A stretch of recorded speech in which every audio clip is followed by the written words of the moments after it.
evening, ladies and gentlemen. How pleased I am to get this opportunity. In this time, I would like to introduce myself with several language and hopefully you are great to meet with me. Ahlan wa sahlan, maziratan hal tasmakuh li an uraif nafsi bi, moshi kambanwa. Jika suka sitemo desu ka? Watashi wa namaya Gayatri desu. Nihongo ga sukoshi hanasemasu. Watashi wa senkyu hakyukyu jugo nen ni umaremashita 8 月31日. En hablo española, el que algria de verle soy indonesiano de ambos tanto costa en sono serle. Ich begann voor mijn hobby is chatten und rijden. Ich komme aus einfacher Maria und über in Agelein. Ich mochte die Sprachen lernen, weil die Sprachen lernen das der Medium der Kommunikation. Der sehr porpul nach Maze de France kuat lektu ko biang merso ko se France maso. 这是都你放天热时呢，我就在门前是这天热。我们就说我是印度尼西亚人，pensi ini我也很高兴。In questo momento io studiato circa 8 lingue. Anche se io sono italiana, ma per me in questa comunicazione sociale è molto importante. Ladies and gentlemen, all about this we have the same rights. We didn't talk about where we come from, what differences, what is familiar. We are a human being. All human beings have their rightness that's very same. I, you, they, and all of them, we are a word. To make South Indonesian and Christian we call Nusantara. Anda dan saya adalah sama adanya sebagai makhluk ciptaan Tuhan. Yang berbeda adalah bagaimana cara kita menjalani versi kehidupan kita masing-masing. Tua itu pasti, dewasa itu pilihan. Semua orang di dunia ini tidak mampu melakukan hal yang sempurna. Tapi setiap orang diberikan kesempatan untuk melakukan hal yang terbaik. Dan hal yang terbaik dimulai dari diri kita sendiri. Para kita tamang-tamang dari Ambon, Maluku, kawasan timur Indonesia dan Ambon Malaysia tentunya Katong ada generasi muda, generasi yang mampu dan sanggup menjawab tantangan masa depan bangsa.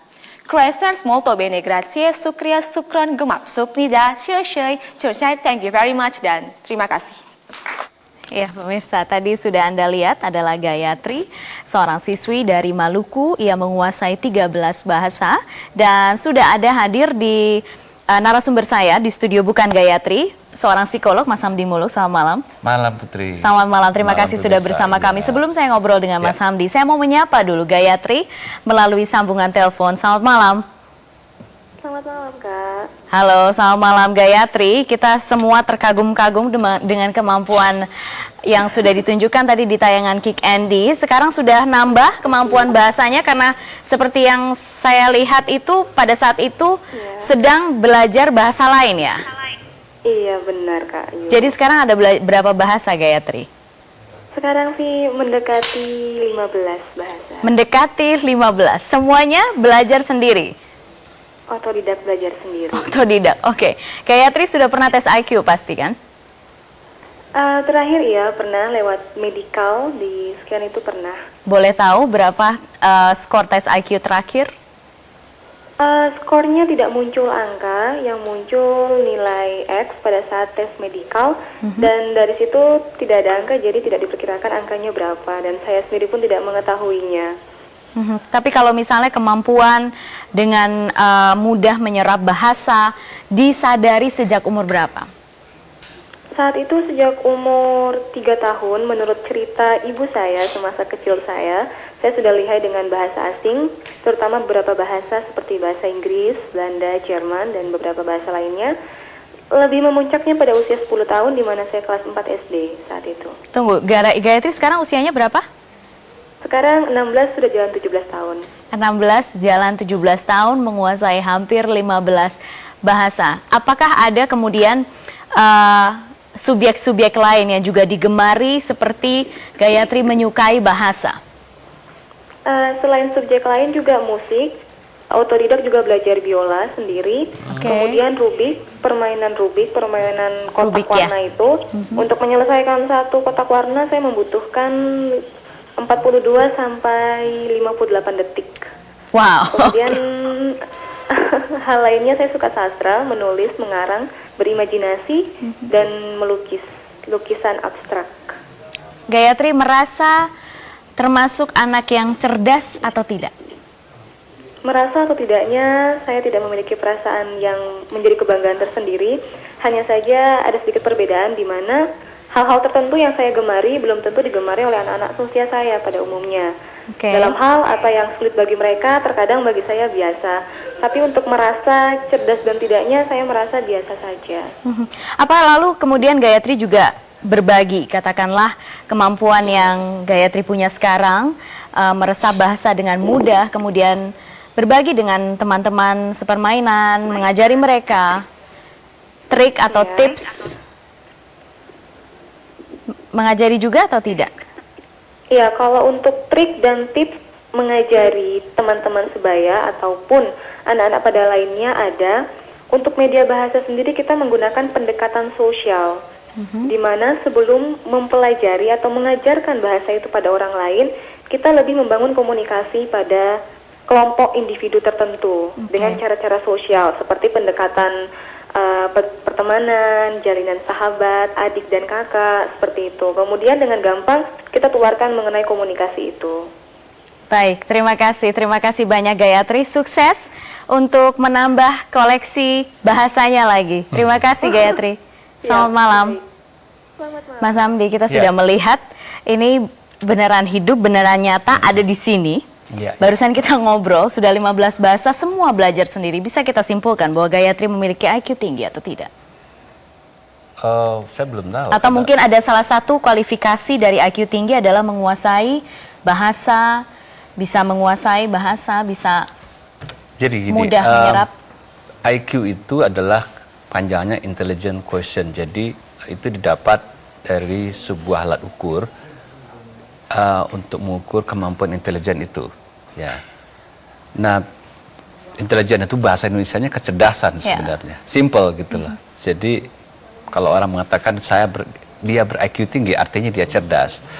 Nah, IQ yang lazim diukur, karena konsep IQ itu juga berkembang sekarang. Bukan konsep intelijen, sekarang ada lagi istilahnya multiple intelligence. Kecerdasan berdimensi yang lebih banyak gitu ya. Dulu yang diukur oleh tes IQ yang standar ya, yang dari dulu itu umumnya berkaitan dengan kemampuan kognitif. Itu kemampuan fungsi mental ya. Kognitif misalnya kemampuan seperti matematik, logika, ada logika verbal, ada logika performan, ada juga memori, daya ingat gitu, karena itu saling berkaitan.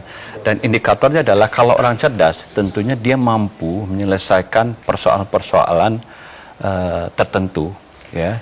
Karena itu butuh kecerdasan, dan biasanya ukuran tinggi rendah itu dikaitkan dengan pencapaian dibanding umur. Secara rata-rata misalnya anak umur 6 tahun bisa menyelesaikan persoalan logika seperti ini, matematik seperti ini, daya ingat seperti ini, kemampuan memecahkan masalah seperti ini. Itu ada standarnya semua, sudah standar. Kalau Anda bisa menguasai lebih tinggi dibanding anak seumur Anda lebih cerdas. Di kategori umur itu? Di kategori umur itu, karena itu patokannya kan beda terus gitu loh. Kalau Anda misalnya menyelesaikan persoalan misalnya 10 soal ya, antara umur 10 dengan umur 12 tahun IQ-nya bisa interpretasinya berbeda gitu. Nah, itu yang disebut kecerdasan, intelijensi. Tapi sekarang berkembang lagi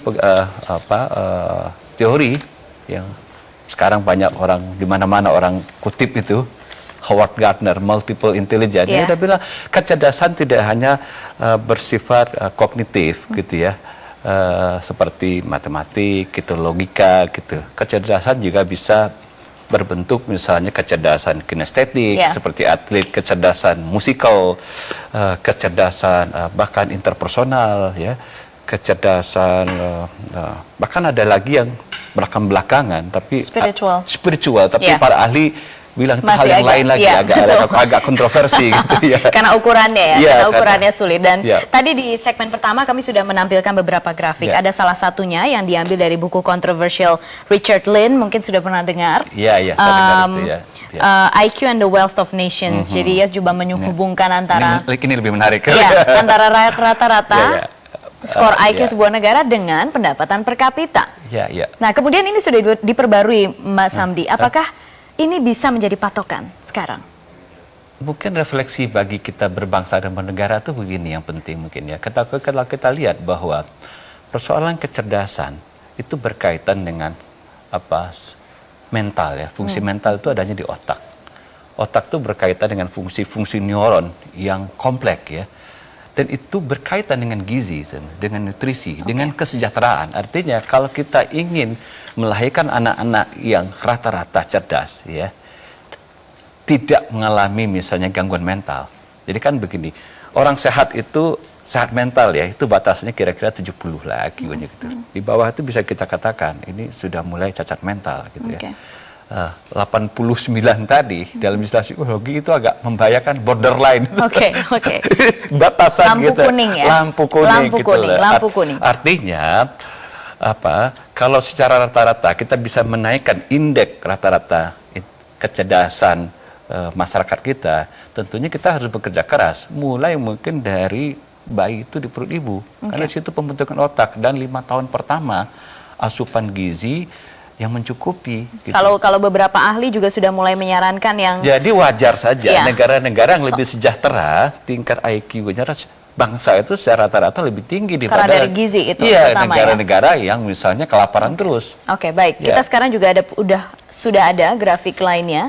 Masih sumbernya dari MBM Tempo, ini IQ menurut subjek studi.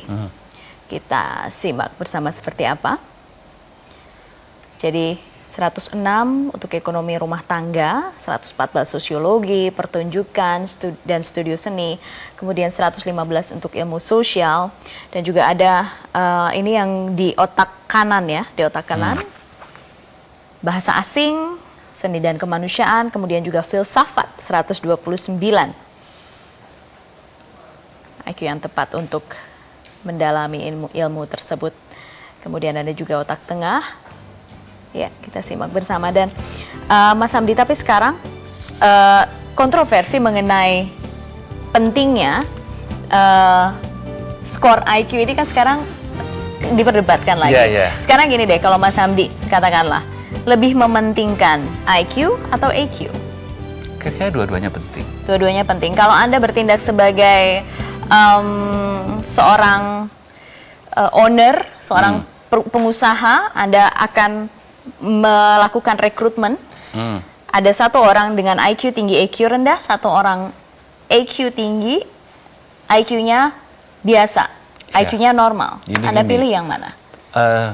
Meta review terhadap studi-studi itu ya, dalam ilmiah, kan itu ada yang kontroversi, mana yang lebih penting, IQ atau EQ, emosional.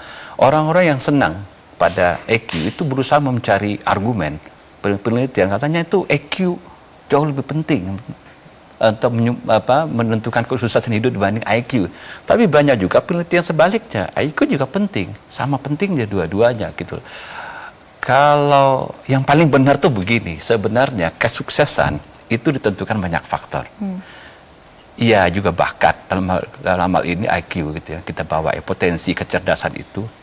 Ya, kita juga sudah berdebat tadi, IQ itu berapa faset itu, ada yang mengatakan itu banyak faset. Tidak hanya kecerdasan yang kognitif tadi ya, tapi juga ada kecerdasan kinestetik, interpersonal, sosial, dan seterusnya gitu. Yang Howard Gardner katakan ada 9 itu. Ada lagi kecerdasan emosi gitu ya. Tapi yang menentukan kehidupan adalah lagi faktor yang penting, motivasi. Jadi ada orang-orang misalnya bakatnya nggak terlalu besar, ya, potensinya nggak terlalu besar, cuma dengan motivasi yang tinggi, sukses juga hidupnya. Jadi menurut saya. Jadi kalau disuruh pilih yang mana? Biasanya kita tes semua gitu. Ya intelijensinya, ya IQ-nya gitu, ya bakatnya yang lain, ya motivasinya gitu. Karena itu yang menentukan semua keseluruhan itu orang sukses apa tidak begitu. Anda masih belum menjawab Anda pilih yang mana. Kita jeda dulu sekarang. Pemirsa, Angka Bicara, IQ cermin kecerdasan. Sesaat lagi kembali.